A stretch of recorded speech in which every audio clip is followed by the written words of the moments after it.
This is Revolution at Sea with John Curtis Perry. Episode 37, Postlude.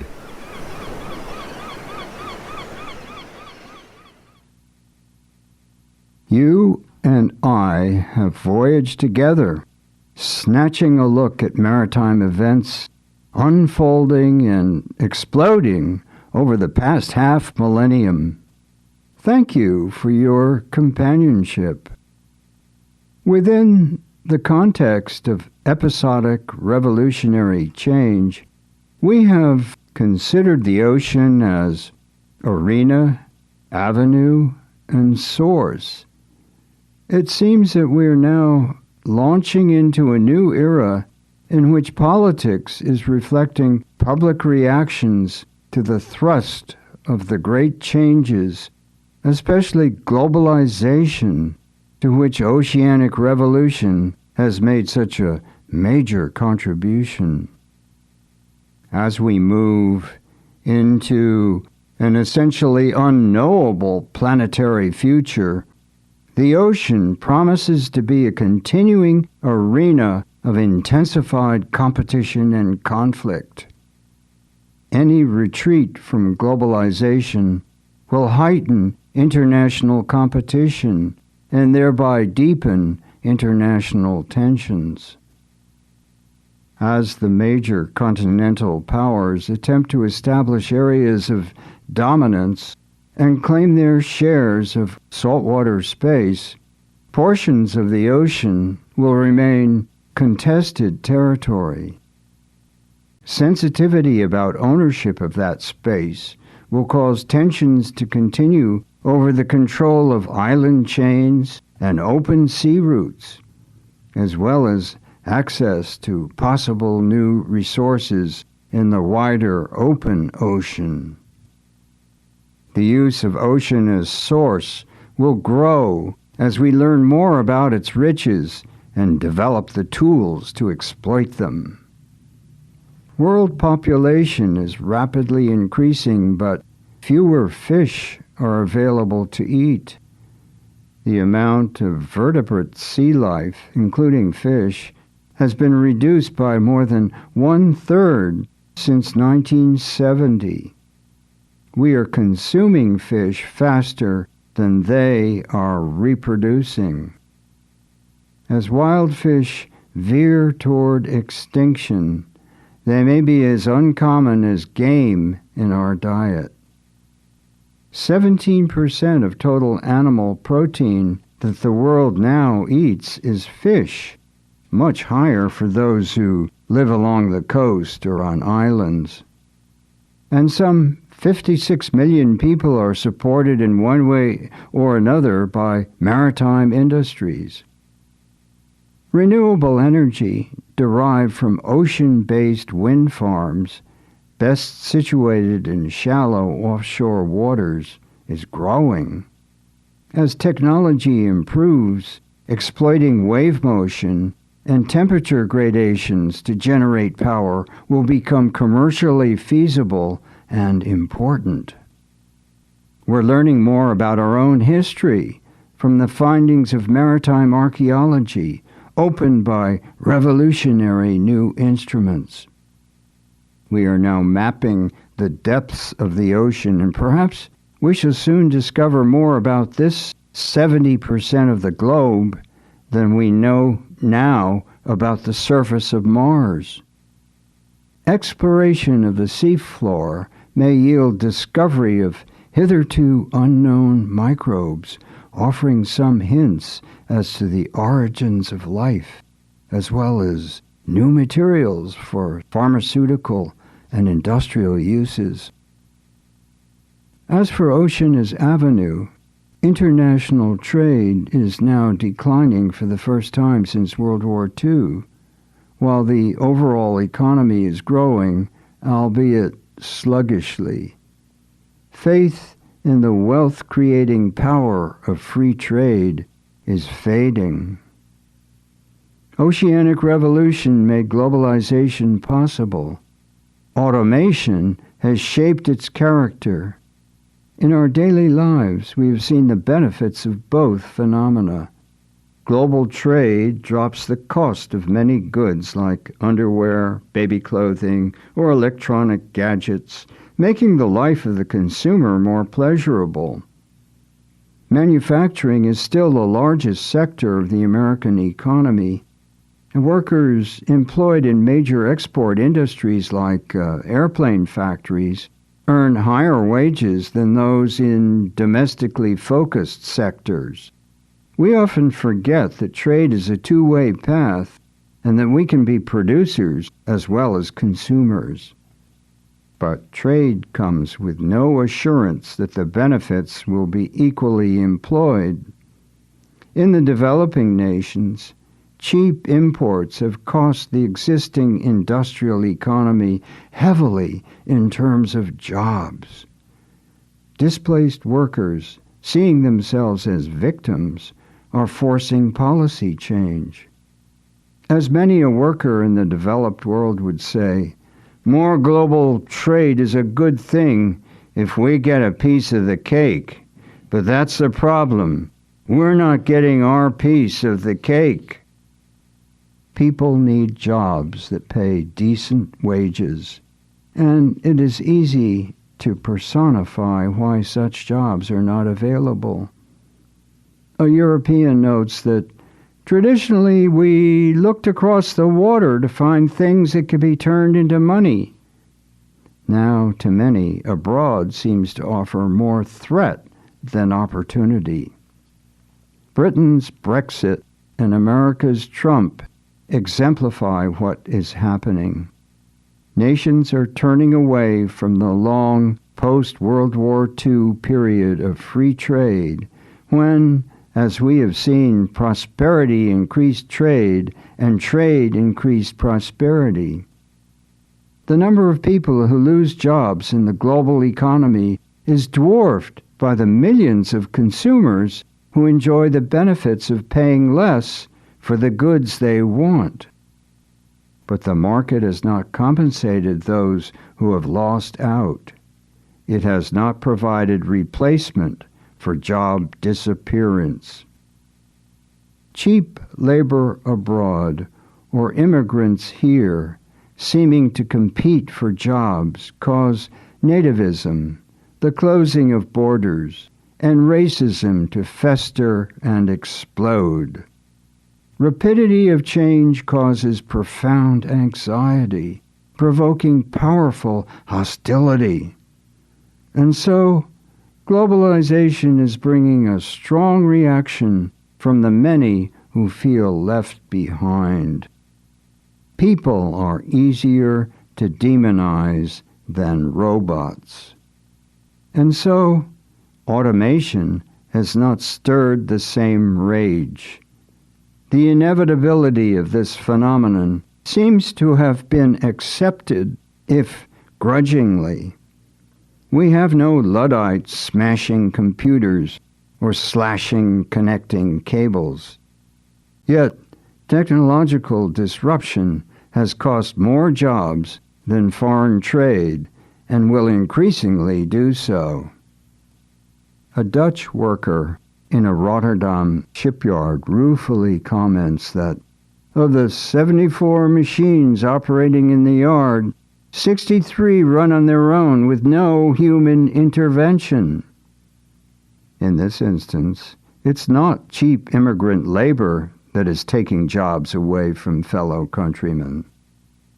American factories produce twice what they did in 1984, but with 1/3 fewer workers. Automation reduces the interest of companies in recruiting cheap labor, since those tasks are the first to be accomplished by machine.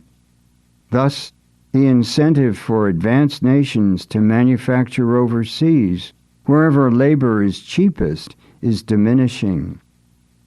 Robots capable of more and more sophisticated tasks will increasingly replace people. Driverless ships, for example.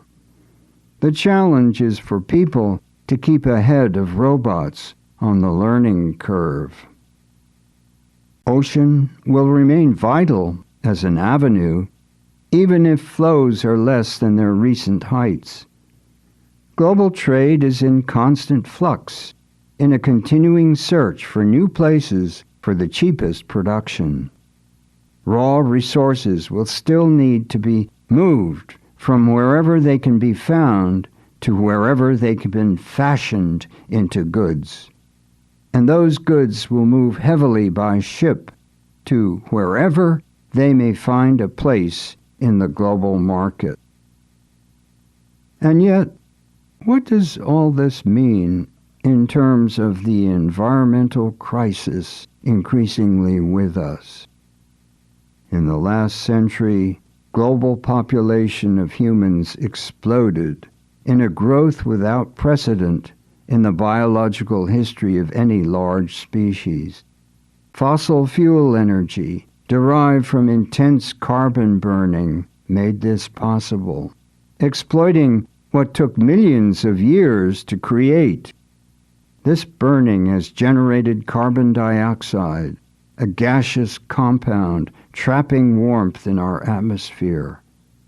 The world ocean is absorbing more than 90% of the heat that is trapped by the greenhouse gases we are pumping into the atmosphere. Carbon absorption also makes the ocean more acidic, now at its highest level in millions of centuries. As the ocean warms, some parts faster than others, some fishing regions have been hard hit as fish look for places with their preferred temperatures. Higher temperatures are not only killing fish, but also the tiny plants they eat. And by the end of this century, the ocean may be too hot for phytoplankton to reproduce. These minute beings constitute half the organic matter on the planet and produce 2/3 of our oxygen. As we begin to explore the wonders of the deep and to realize the as yet unimaginable resources it may offer, we are also beginning to grasp the extent of oceanic pollution with plastic waste. One authority estimates at something like 8 million tons, forever floating in a Pacific jar the size of Texas. For wildlife, ingesting this can be fatal. With polar ice shelves fractioning and slipping into the sea, and chunks of Antarctica dissolving, and warmer water temperatures generated by the shrinking of sea ice, sea levels are inevitably rising. With salt water increasingly encroaching on the land, this means the contamination of inshore groundwater supplies, affecting the lives of coastal plants, animals, and ourselves. At worst, rising seas will alter coastal geography dramatically and perhaps abruptly, with disruptive, worrisome, even catastrophic results. The economic cost of relocating coastal populations will be staggering, many of those people being clustered in some of our greatest cities like New York. Singapore may decide that it would be cost-effective to build a seawall around the entire country, but few cities have the financial resources or the geographical situation to consider this an option. Countries like Bangladesh will be at risk of survival, not to mention the Maldives or Pacific Islands, where the encroaching sea may make the first refugees to flee a vanishing nation. A rising ocean will give advantage to continental powers for whom coastal territories have not been of major importance. The Russians may well lose St. Petersburg to the sea, but Moscow and most of Russia will remain dry. For nations like it, with vast areas of arid or semi-arid land, insufficient fresh water will be the greatest challenge. Only a lunatic would try to predict the future in view of the forces of change now sweeping over the world. Environmental upheaval is erupting at a frightening speed, yet in the United States the stubborn refusal of many to acknowledge climate change thwarts the efforts of those convinced that we must take action before we reach the tipping point. The ocean remains integral to the concerns of humankind, nourishing our civilization in many dimensions for as long as it endures.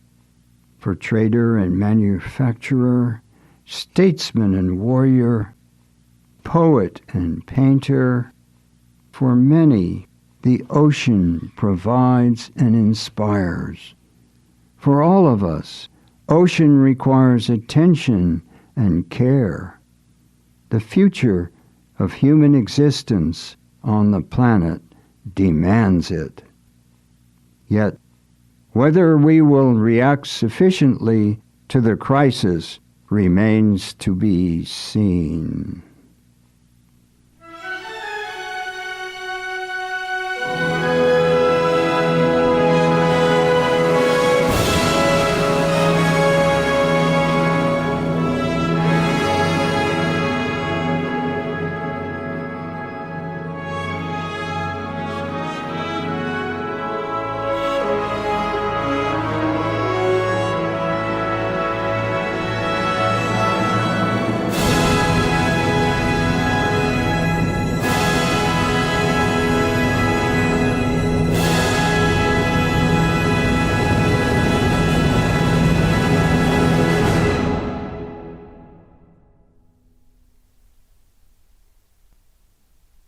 Thank you for joining us on our wondrous adventure in the exploration of the human history of the world ocean.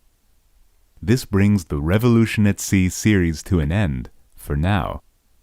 But be on the lookout for special episodes to come. Before we say goodbye, we'd like to recognize all those who participated in the creation of this series. This podcast stems from John Curtis Perry's work as professor of history at the Fletcher School of Law and Diplomacy at Tufts University. His intertwined interests in the maritime world and in East Asia led, among others, to two of his courses, Maritime History and Globalization and International Relations of the China Seas. Upon becoming emeritus in 2015, Perry sought new ways to encapsulate the essence of his lectures and his approach to the art of the written and spoken word into new media for old and new audiences. Albert Bouichadet-Farré, a former student and research assistant of Perry, proposed making a podcast series. A partnership quickly ensued, with Albert becoming the producer, planning, organizing, piloting, editing, publishing, and promoting the series. Jamie Rosenberg, that's me, also a former student and teaching assistant of Professor Perry, soon joined the core team to introduce and close each episode and conduct his own recordings. 1623 Studios in Gloucester, Massachusetts, donated access to facilities and their staff's expertise to conduct the majority of Perry's recordings for the series. When the COVID-19 lockdowns struck, we were just short of recording a few final episodes. Charlotte Allard, Perry's granddaughter, went to his house and conducted the final recordings straight from there. Along the way, others helped. Wes Cunningham's expert advice greatly elevated the quality of the editing process, while Albert insists that any shortfalls are entirely Albert's own. Peter Herbert provided legal guidance, Christopher Wilkins provided musical advice, and an anonymous gift to the Institute for Global Maritime Studies provided funding. We would like to close with some personal notes. John Perry says, I would like to end by saying how much I have benefited from the participation of Albert, our producer, and Jamie, our introducer, in this podcast series. Our project embraces a widespread effort spanning time zones from Massachusetts, California, and Japan, demanding from them rigorous attention to a schedule, as well as coping with the vagaries of recording. For me, exploring this new medium provided special delight. My great thanks to all of our team.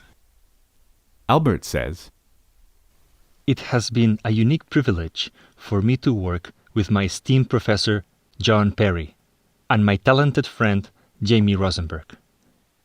I dedicate this work with love and gratitude to my wife, Akane, to my parents, Ramon and Presentacio, and to my dear son, Nico. May a more illuminated past brighten the path for you and the generations to come. I, Jamie, would like to add, thank you to Professor Perry and to Albert for letting me join you on this journey. And thank you to every member of our audience for loving history. We have all worked to create this unique experience for you, the audience, friends, colleagues, former students, and new intrepid explorers. Thank you. We hope you have enjoyed the journey. Goodbye.